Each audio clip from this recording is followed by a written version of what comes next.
ಯಾವ ರಾಶಿಗೆ ಯಾವುದರಿಂದ ಮೃತ್ಯು ಅಪಾಯ ಬರಬಹುದು? ಕನ್ಯಾ ರಾಶಿ.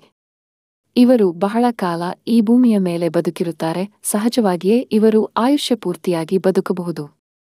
ಕಟಕ ರಾಶಿ. ಇವರಿಗೆ ನೀರಿನಿಂದ ಅಪಾಯ ಹೆಚ್ಚು.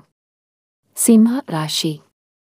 ಇವರಿಗೆ ಬೆಂಕಿಯಿಂದ ಅಪಾಯ, ಮಾರಕ ರೋಗವೊಂದು ನಿಮ್ಮನ್ನು ಕಾಡಬಹುದು. ವೃಶ್ಚಿಕ ರಾಶಿ. ಇವರು ಉಸಿರುಗಟ್ಟಿ ಸಾಯುವ ಭಯವಿದೆ. ಇದು ಬಹಳ ಕಾರಣಗಳಿಂದ ಉಂಟಾಗಬಹುದು. ತುಲಾ ರಾಶಿ. ಇವರ ಅಂತ್ಯಕಾಲದಲ್ಲಿ ಅತ್ಯಂತ ಆಪ್ತರು ಇವರ ಜೀವನದಲ್ಲಿ ಸದಾಕಾಲ ಜೊತೆಗೆ ಇದ್ದವರು ಇಲ್ಲದೆ ಹೋಗುವಂಥ ಸನ್ನಿವೇಶ ಬರಬಹುದು. ಮಕರ ರಾಶಿ. ಭೂಮಿ ಗುಣವನ್ನು ಹೊಂದಿರುವ ಇವರಿಗೆ ಶತ್ರುಗಳಿಂದ ಸಾವು ಬರುವ ಸಾಧ್ಯತೆ ಇದೆ. ಧನು ರಾಶಿ. ಆತ್ಮಹತ್ಯೆಯ ಲಕ್ಷಣಗಳು ಇವೆ, ಆದರೆ ಇವರು ಉತ್ತಮ ಕುಟುಂಬ, ಹಣಕಾಸು ಹಾಗೂ ಒಳ್ಳೆಯ ಸಂಬಂಧಗಳನ್ನು ಹೊಂದಿದ್ದರೆ ಆತ್ಮಹತ್ಯೆ ಮಾಡಿಕೊಳ್ಳುವುದಿಲ್ಲ. ಮೀನ ರಾಶಿ. ಬದುಕನ್ನು ಪೂರ್ತಿಯಾಗಿ ಇವರು ನೋಡಿರುತ್ತಾರೆ. ಕುಂಭ ರಾಶಿ. ಆಹಾರದಿಂದಲೇ ಇವರಿಗೆ ತೊಂದರೆ ಉಂಟಾಗಬಹುದು.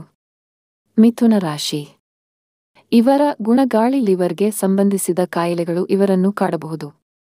ಮೇಷರಾಶಿ. ಈ ರಾಶಿಗೆ ಅಪಾಯ ಇರುವುದು ಬೆಂಕಿಯಿಂದ. ವೃಷಭ ರಾಶಿ. ಸಾಮಾನ್ಯವಾಗಿ ಹೃದಯಾಘಾತದ ಆತಂಕ ಹೊಂದಿರುವರು. ಉತ್ತಮ ಮಾಹಿತಿಗಾಗಿ ಶಿವ ಕಾರಂತರು ಮಾಹಿತಿ ಶಾಲೆ ಚಾನೆಲ್ ಅನ್ನು ಲೈಕ್, ಶೇರ್, ಸಬ್ಸ್ಕ್ರೈಬ್ ಮಾಡಿ.